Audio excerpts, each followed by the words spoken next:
Olá, olá, olá! Tudo bom com vocês? Espero que sim. Estamos começando mais um episódio do nosso podcast de educação na contemporaneidade.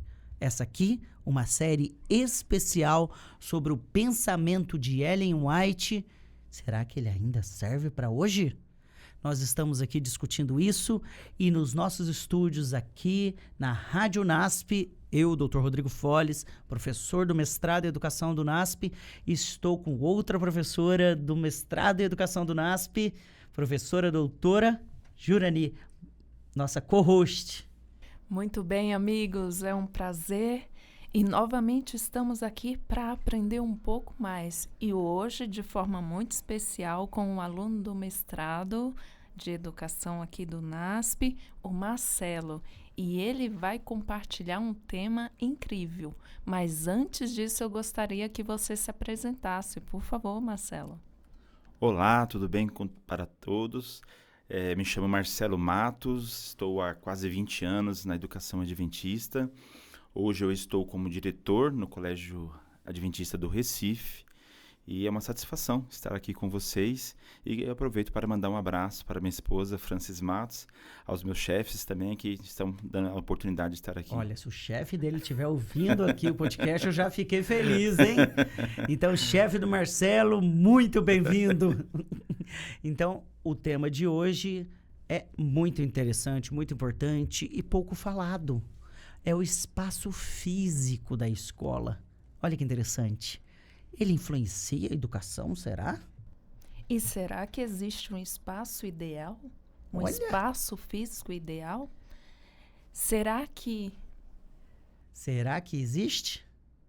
Quero saber, viu? Então, para isso, roda a vinheta e vamos que vamos.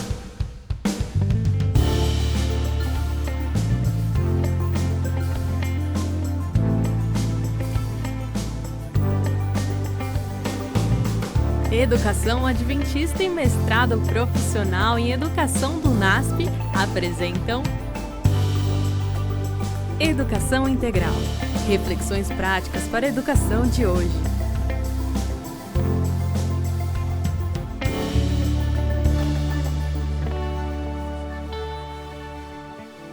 Muito bem, um espaço físico ideal. Será que existe? Como deve ser a sala de aula? Será que há alguma definição sobre isso, Marcelo? Olha, a primeira coisa a se pensar é que a sala de aula não tem 4 paredes apenas. A influência do espaço físico na escola, no processo de aprendizado, é bastante discutida, principalmente em referência aos anos iniciais. Grandes referências da educação, como Piaget, Vygotsky, afirmam que o desenvolvimento ocorre da interação entre a pessoa e o meio ambiente. A criança é fortemente influenciada pelo meio social em que cresce.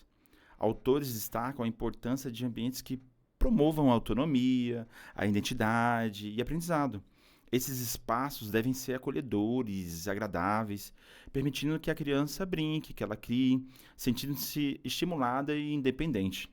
E, além disso, os espaços devem oferecer desafios sociais, motores e cognitivos para que a criança se sinta segura e desafiada também, avançando em suas potencialidades.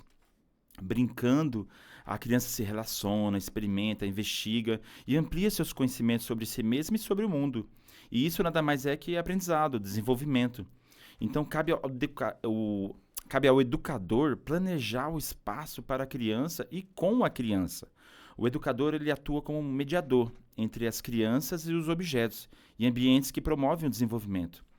E agora, na Educação 4.0, o espaço virtual poderia também ser pensado como uma extensão do ambiente físico? Há muitos educadores que acreditam que sim, já que nós estamos imersos na tecnologia e quase que nos transportamos para outro espaço com o uso de ferramentas, como aplicativos. Aí, hein? Polêmica à vista, gostei. Boa questão. Pois é. E aqui, com essa polêmica em vista sobre a importância do espaço, seja físico ou digital, e aí, Marcelo, eu quero trazer para a polêmica o pensamento de Ellen White, que é ali o objeto, né, dessa série especial que o nosso podcast está fazendo. Como, segundo ela, deveria ser a sala de aula? Tem alguma diferença desses pesquisadores que você está dizendo para Ellen White? Inclusive, já que você trouxe a polêmica, vou levantar a bola para você cortar aí. Ok. Não só o espaço físico, mas o físico digital. Pois é curioso notar que, apesar de Ellen White não ter falado especificamente sobre edifícios, o seu conceito de educação e desenvolvimento deve ser a base de todas as escolas. Os seus ensinamentos, eles são apoiados até por outros educadores também. Assim como o Paulo Freire, por exemplo, ela salienta que o aprendizado à sombra das árvores é bastante valioso. A educação definida por Ellen White é viva, é atrativa, é dinâmica, é prática. Ela enfatiza a importância de um ambiente apropriado, estimulador para o aprendizado. Então ela vai concordar que não é 4 paredes que formam uma escola, né? Exatamente. Inclusive, ela fala que crianças de 8 a 10 anos deveriam estar com os pais em contato com a natureza. E a gente entende que agora existe uma outra realidade e o desafio é criar escolas... 150 anos se passaram, né? Talvez a natureza novas fosse leis também. Então, o desafio é criar escolas que proporcionem esse cenário descrito por ela. Olha que interessante, a escola que no meio da natureza. Tá aí você, diretor de escola que está nos ouvindo, tá aí um chamado para você. Para de fazer escola parecendo shopping. Faz escola que também pareça a natureza. Olha só que curioso, quando começaram a pensar na primeira escola, Ellen White, ela orientou a implementação do edifício no campo, com espaço para agricultura. E olha só, eles compraram 8 hectares de terras, e aí acharam grande demais e venderam, e construíram o colégio num espaço de 3 hectares. 3 hectares são 30 mil metros quadrados. Ainda é grande, né? Olha pra só, realidade hoje às vezes se constrói a escola em 3, 5 mil metros quadrados. E olha só, no livro Conselhos sobre Educação, fala que quando ela chegou de viagem e viu aquilo, ela começou a chorar. Imagina só se ela fizesse de hoje, né? Mas Ellen White, ela valoriza experiências ao ar livre, que estimulam a criatividade, a imaginação, que são essenciais para o aprendizado. Realmente, a escola no meio da natureza, né? Se a gente não consegue fazer isso dentro do modelo ideal de 30 mil metros, você falou? E nem de 3, enfim.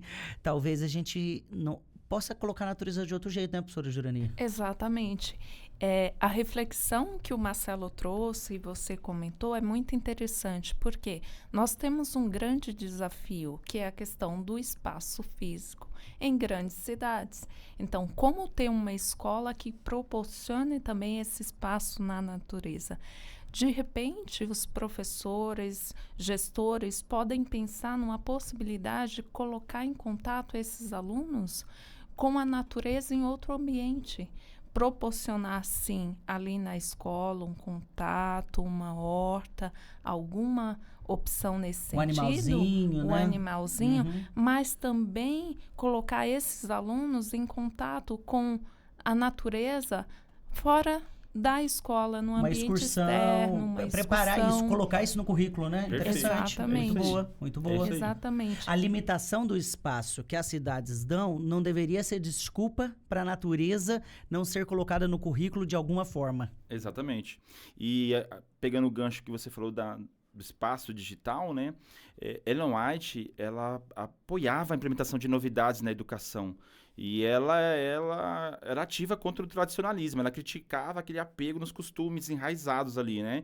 Então, não deveria ser seguidos os métodos antigos. Então, talvez num texto hipotético hoje, ela talvez seria apoiadora de um aprendizado digital, no espaço virtual, o uso de avatares, metaverso, por exemplo, sem abrir, obviamente, mão dessa essência que já falamos aqui. Ela gostava de inovação e criatividade, como outros podcasts dessa série estão mostrando, então eu acho que eu concordo contigo. Mas a gente não pode abrir mão daquilo que é essencial. Exatamente. Que é esse contato também com a natureza. Então não é o laboratório maker na escola é legal, de robótica e várias outras coisas no espaço da escola. Mas isso nunca pode ser em detrimento da natureza.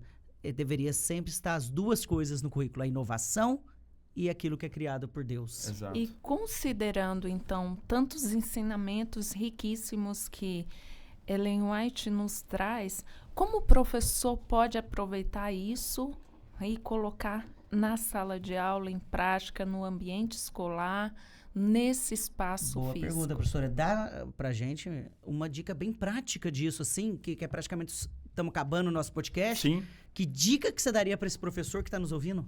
Olha só, professor, além do que já foi falado aqui, você também pode trazer a natureza para dentro da sala de aula. Então, você pode cultivar sementes em tubos de ensaio e a criação de jardins e hortas verticais, por exemplo, são possibilidades de trazer a natureza para dentro da sala de aula.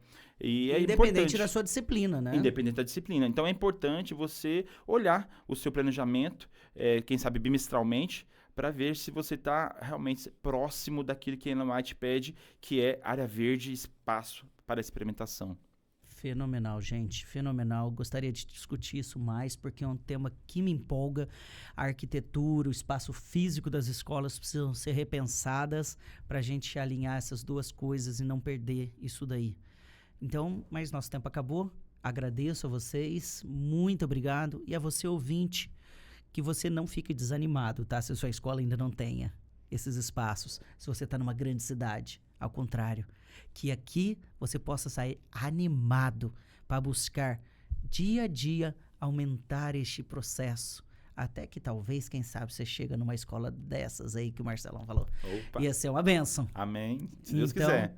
tá aí o desafio. Que Deus abençoe vocês. Foi um prazer. Obrigado, gente, por estar aqui também no estúdio. Um Então, abraço. a gente vê vocês em breve. Este podcast foi produzido pelo Mestrado Profissional em Educação do Centro Universitário Adventista de São Paulo, em parceria com a Agência Integrada de Comunicação e Marketing, com o apoio institucional da Rede de Educação Adventista.